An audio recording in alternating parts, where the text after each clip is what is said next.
कि मैं हर सुबह उठ के पूजा अर्चना करता हूं, मंदिर जाता हूं, धूप दीप करता हूं, दैट मीन्स मैं बहुत ही आध्यात्मिक इंसान हूं। नहीं, आप एक धार्मिक इंसान है, पर आध्यात्मिकता तो धर्म से भी ऊपर आती है।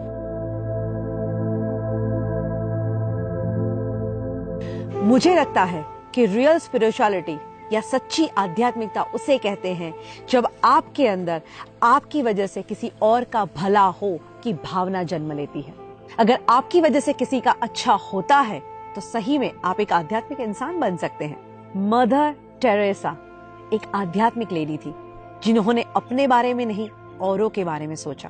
एंड ये भावना तो कुदरत ने हर इंसान के अंदर दी है, बस उसे जगाने की जरूरत है। कहते हैं जब आप दूसरों की मदद करते हैं तो ऊपर वाला तुम्हारी मदद करता है।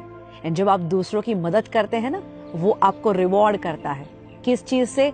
बेहद खुशी से, बेहद सुकून से। आप याद करिएगा, आपने जीवन में कभी भी निस्वार्थ भावना से किसी की मदद की होगी तो डेफिनेटली दिल को बहुत ही सुकून मिलता है।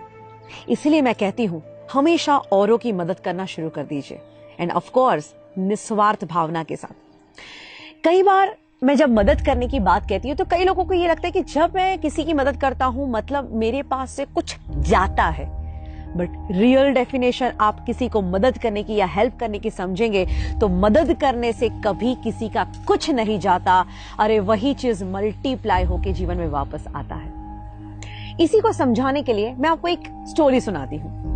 अमेरिका में एक लेडी थी जिसके पास कोई ज्यादा पैसे नहीं थे, हस्बैंड की डेथ हो गई थी, पेंशन के पैसों से जीवन बिता रही थी। तब एक घटना घटी। उसके घर के बाहर एक लड़का आया, दरवाजा खटखटाया। वो देखती है, वो 14-15 साल का एक लड़का जो सेल्समैन था और अपनी प्रोडक्ट्स बेचने के लिए आया था। ये लेडी के पास उतने पैसे नहीं थे तो उसने कह दिया कि देख बेटा, मेरे पास इतने पैसे नहीं है, मैं तुझे गलत उम्मीद नहीं दूंगी, मैं तेरी चीज वस्तुएं खरीद नहीं पाऊंगी, पर 2 मिनट तू मेरे घर में आ। वो घर में बिठाती है और किचन में जाती है और दूध का एक गिलास लेके आती है और कहती कि बेटा, मुझे लगता है कि तू बहुत भूखा है, बहुत प्यासा है, मैं तेरी और कोई मदद नहीं कर सकती, बट एक ये दूध का गिलास तुझे दे सकती हूँ जिससे तेरी भूख और प्यास दोनों मिट जाएगी। बच्चा दूध का गिलास पीता है, थैंक यू कह के चला जाता है। इस घटना को और 15 साल बीतते हैं। अब तो ये लेडी बहुत बुजुर्ग हो चुकी है और एक दिन उनको हार्ट अटैक आता है। आस पड़ोस वाले उनको हॉस्पिटल में भर्ती करते हैं और जब उनके ऊपर सर्जरी होती है, बाद में वो ठीक होकर अपनी आंखें खोलती है, तब उनको पता चलता है कि उनके ऊपर तो ऑलरेडी एक बहुत बड़ी सर्जरी हो चुकी है और जिसका लाखों का बिल बन चुका है। इस लेडी के पैरों तले से जमीन निकल जाती है और रोने लगती है कि हे भगवान, मुझे क्यों बचाया, अब मैं ये बिल कहां से पे करूंगी, मैं ये पैसा कैसे दूंगी। और 2-3 दिन वहां पे वो इतनी उदासी के साथ बिताती है। वो सोचती है मैं किसकी मदद मांगू। आखिर में उसका डिस्चार्ज का डे आता है। अभी भी उसको कुछ नहीं सूझ रहा, बिकॉज उसके कुछ ज्यादा रिलेटिव्स नहीं थे, ऐसे कोई लोग नहीं थे जो उसकी मदद कर पाए। वो भारी भारी कदमों से चलते हुए रिसेप्शन के काउंटर पे पहुंचती है। सोचती है मैं उनसे क्या बात करूंगी। वो कहती है मेरा बिल दिखाइए। वो बिल देते हैं एंड अप्रोक्सीमेटली 5 लाख रुपए का उसका बिल आया है। वो बिल देखती है पर उनको ताज्जुब होता है क्योंकि उस बिल के नीचे लिखा था ऑलरेडी पेड एंड उसके नीचे लिखा था thank you for the glass of milk. यानी वो लड़का जिसको उन्होंने एक दूध का ग्लास दिया, दोस्तों आज वो बड़ा होके एक डॉक्टर बन चुका है और उसी की हॉस्पिटल में ये लेडी आती है और वो देखता है कि ओ माय गॉड, ये तो वही लेडी जब मैं कुछ नहीं था और उन्होंने मुझे दूध का ग्लास दिया था।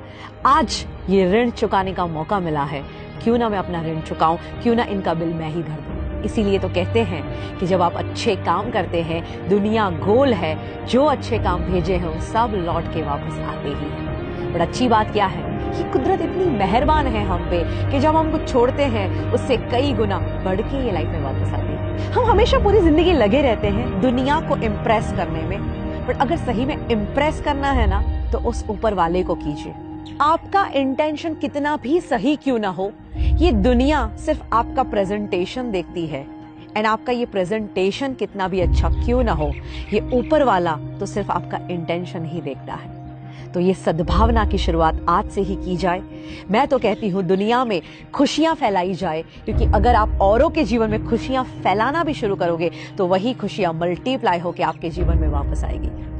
भगवत गीता में बहुत ही सुंदर कहा गया है कि इस दुनिया में कोई भी इंसान अगर दुखी है तो तुम लंबे समय तक खुश नहीं रह सकते। अगर औरों को खुशियां बांटोगे तो तुम्हारे जीवन में खुशियां अपने आप आएगी। और मैं तो कहती हूँ आज के इस दुनिया में किसी के चेहरे पे स्माइल ले आना वो भी एक बहुत बड़ा आध्यात्मिक काम है। कहते हैं एक उदास चेहरे पे एक प्यारी सी मुस्कुराहट आ जाए, और अगर उसकी वजह तुम हो तो समझ लेना इस दुनिया का सबसे धनवान इंसान